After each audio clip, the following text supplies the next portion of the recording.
Hi, I'm Bob Jeffrey, Global CEO and Chairman of JWT. Welcome to another edition of Worldmakers. Today we have Evan Shapiro here, who's president of IFC. And Evan, great to see you. Thanks for making the time. Thanks. You run probably one of the more innovative channels out there in the world. And what's fascinating to me about it is it's not just the quality of the programming and the content. What's fascinating to me is some of the innovation you bring in terms of integration with brands in that content. So if you could talk a little bit about that, I know the audience would love to hear more about that. Sure. Well, the interesting thing is both with IFC and the other network that I've worked on, Sundance Channel, we were forced to work in brand and entertainment. It wasn't necessarily a choice. Necessity is the mother of invention. It's a cliche, but in this case it happens to be the truth. Both were born as sponsorship. We weren't allowed to take commercials because of our contractual obligations.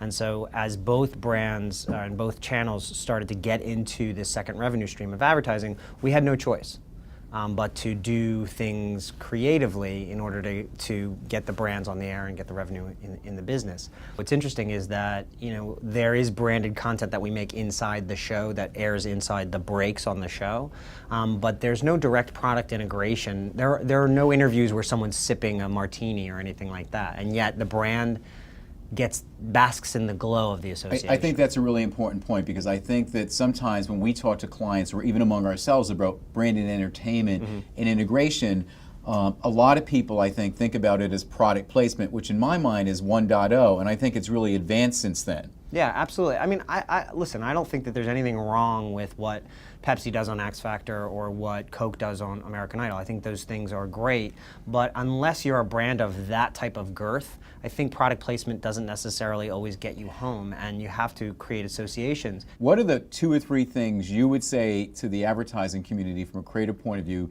from your experience, that are really critical for all the trends that are going on with technology? Well, I think the first one is probably the basic thesis of my entire career and the businesses that I work on and the class that I teach, and that is niche is the new mass. In 1972, the #1 show was All in the Family. 66 million people sat down together at 9 o'clock to watch the show. Now, the top 20 shows combined, don't even come to that level.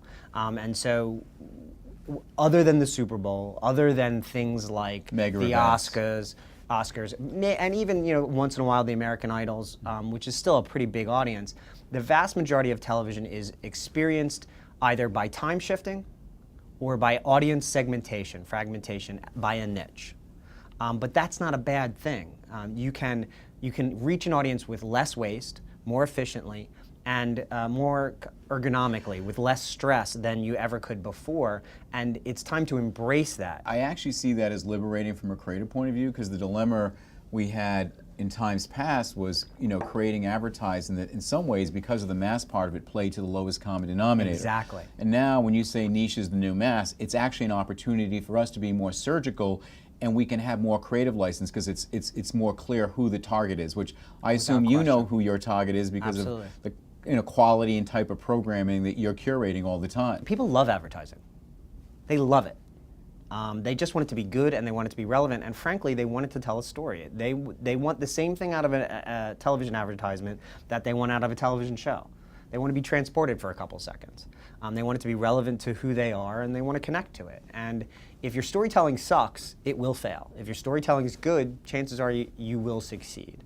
And those 2 things, telling the right story to the right people at the right moment, that's what the television business is really about at this moment. If you really partner with a brand as opposed to selling to them, I think that a lot of brands will go on this journey. But they really the brands need to feel that they're a partner, and they also have to have a little bit of courage. I actually think more and more clients recognize that, and I think because of the impact of technology and digital, they understand the need to experiment and go and test and learn, as opposed to thinking it's going to be perfect from the beginning. Right. So in a way, again, that's more license for us to really push the envelope with innovation. There's the great Wanamaker quote, which is, "I know half of my marketing money is being wasted. I just don't know which half."